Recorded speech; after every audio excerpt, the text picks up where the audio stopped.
പ്രിയ സുഹൃത്തുക്കളെ, തുറന്ന പുസ്തകം ഗ്രൂപ്പിന്റെ ലൈഫ് ടിപ്സിലേക്ക് ഹൃദ്യമായ സ്വാഗതം.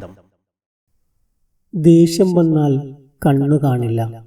ഭാര്യയെയും മക്കളെയും ഉറ്റവരെയും ഉടയവരെയും വാക്കുകൊണ്ടും ചെയ്തുകൊണ്ടും വല്ലാതെ ഉപദ്രവിക്കുന്നു. നിസ്സാര കാര്യത്തിന് പിണങ്ങി നിൽക്കുന്നു തുടങ്ങിയ ആക്ഷേപങ്ങൾ ഇന്ന് വിരളമല്ല. ജോസ് വലിയ മുൻകോപക്കാരനാണെന്നും കുട്ടിക്കാലം മുതൽക്കേ അവൻ അങ്ങനെയാണെന്നും അതുകൊണ്ട് നീ കണ്ടറിഞ്ഞു പെരുമാറണമെന്നും ദീപയോട് കല്യാണം കഴിഞ്ഞ നാളുകളിൽ തന്നെ അമ്മ സൂചിപ്പിച്ചിരുന്നു. ആദ്യ മാസങ്ങളിൽ വലിയ പ്രശ്നങ്ങളൊന്നുമുണ്ടായില്ല. പിന്നീട് അയാളുടെ അസഹ്യമായ കോപം അവളെ മാനസികമായി തളർത്തി. ദേഷ്യം പിടിച്ചാൽ എന്താണ് പറയുന്നതെന്ന് അയാൾക്കു തന്നെ അറിയുന്നില്ല. നീചവാക്കുകൾ ഉപയോഗിക്കുന്നു. ഇപ്പോൾ മർദ്ദനമുറകളും തുടങ്ങിയിരിക്കുന്നു.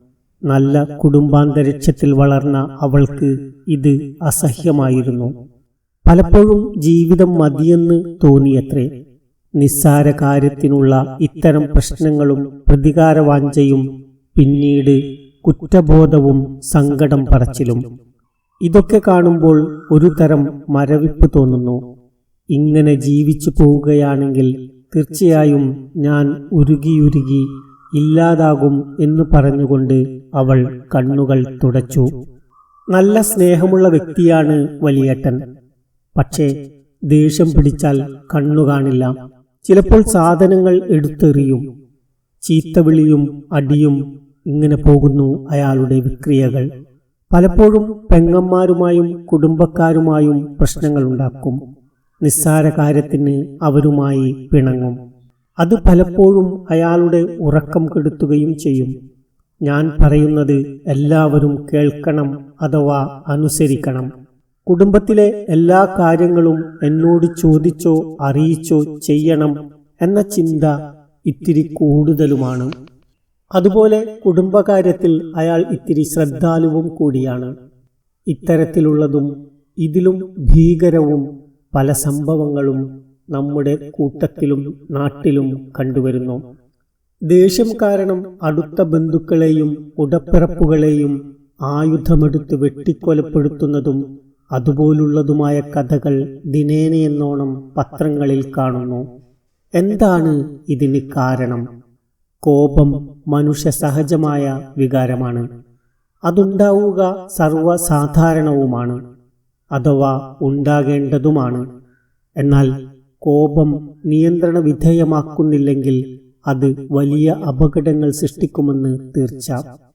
കുട്ടിക്കാലത്ത് ശരിയായ രീതിയിൽ ശ്രദ്ധയും പരിചരണവും കിട്ടാത്തവർക്കും അങ്ങനെ കിട്ടിയിട്ടും പോരാ എന്ന് തോന്നിയവർക്കും കണ്ടുവരുന്ന ശ്രദ്ധ പിടിച്ചുപറ്റാൻ കാണിക്കുന്ന ദേഷ്യം, വാശി, അടിപിടി, അനുസരണക്കേട് മുളയിൽ തന്നെ നുള്ളിക്കളഞ്ഞില്ലെങ്കിൽ അഥവാ യാഥാർത്ഥ്യ ബോധത്തിലെത്തിച്ച് ഇല്ലാതാക്കിയില്ലെങ്കിൽ പിന്നീട് കുട്ടി വളർന്നു വരുമ്പോൾ കൂടിക്കൂടി വരുന്നതായി കാണുന്നു. അത് പിൽക്കാലത്ത് അനിയന്ത്രിത കോപത്തിലേക്ക് എത്തുകയും ചെയ്യുന്നു. ഇത് പലപ്പോഴും അതിരില്ലാത്ത വ്യക്തിത്വത്തിലേക്ക് അഥവാ ബോർഡർ ലൈൻ പേഴ്സണാലിറ്റി ഡിസോർഡറിലേക്ക് എത്തിച്ചേരുന്നതായും കണ്ടുവരുന്നു. അങ്ങനെ വരുമ്പോൾ അത് രോഗമായി മാറുന്നു. ആളുകളെ അമിതമായി ഇഷ്ടപ്പെടുക, പിന്നീട് നിസ്സാര കാര്യത്തിന് കഠിനമായി വെറുക്കുക തുടങ്ങിയവ ഇത്തരക്കാരുടെ സ്വഭാവ വൈകല്യമാണ്. പെട്ടെന്നു തന്നെ രണ്ടു ഭാഗത്തേക്ക് ചാഞ്ചാടുന്ന മനസ്സിന്റെ ഉടമകളാണ് ഇവർ. ഈ സ്വഭാവ വൈകല്യം പലപ്പോഴും കുടുംബത്തിൽ വലിയ വിള്ളൽ സൃഷ്ടിക്കുക മാത്രമല്ല, ബന്ധങ്ങൾ പൂർണ്ണമായും നിലച്ചുപോകാനും കാരണമാകുന്നു എന്നതാണ് യാഥാർത്ഥ്യം. മറ്റുള്ളവരുടെ വികാര വിചാരങ്ങൾ ഇക്കൂട്ടർ മിക്കപ്പോഴും വലിയ കാര്യമായി ഗണിക്കുകയില്ല. എന്നാൽ ഇവരുടെ വികാര വിചാരങ്ങളെ മറ്റുള്ളവർ അംഗീകരിക്കാതിരുന്നാൽ അല്ലെങ്കിൽ ഹനിച്ചാൽ എളുപ്പത്തിൽ പ്രകോപിതരാവുക എന്നത് ഇവരുടെ സ്വഭാവമാണ്. ഇത്തരം സ്വഭാവം ഇക്കൂട്ടർക്കു തന്നെ ഇഷ്ടപ്പെടുന്നില്ല എന്നതാണ് യാഥാർത്ഥ്യം. ഇവരുടെ അമിത കോപവും വികാര പ്രകടനവും മറ്റുള്ളവർ വെറുക്കാൻ ഇടയാകുമോ ഉപേക്ഷിക്കുമോ എന്ന ചിന്തയും അവരെ വല്ലാതെ വേട്ടയാടുന്നു. അത് മാനസിക സംഘർഷത്തിന് കാരണമാകുന്നു. അതുകാരണം അനിയന്ത്രിത കോപം ഉപേക്ഷിക്കുമെന്ന് പലപ്പോഴായി മനസ്സ പ്രതിജ്ഞയെടുക്കുകയും ചെയ്യുന്നു. പക്ഷേ വീണ്ടും അത് ആവർത്തിക്കുന്നു.